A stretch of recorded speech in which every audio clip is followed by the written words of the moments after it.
Hi guys! Nakapalit ko og cherry. So yummy cherry.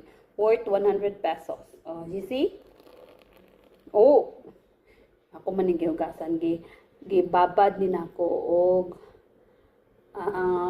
baking soda. See?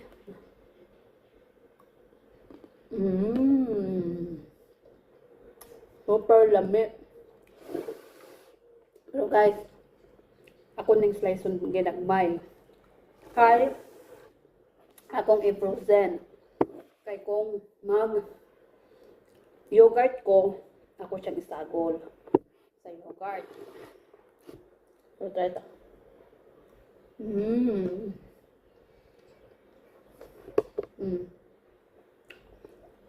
100 pesos na ni daghan na kayo.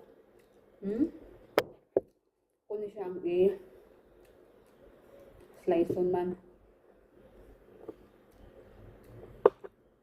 Kaya para kung mag-yogurt ko every morning, makuha ka ko ani. Kung ibutang sa yogurt.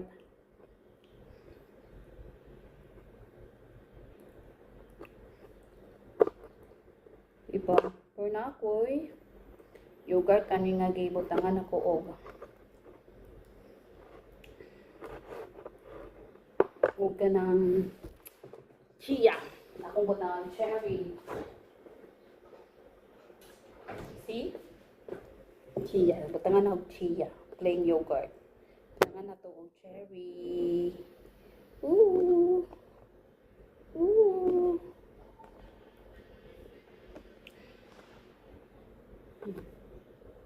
Eh, then butangan na sa ref balik.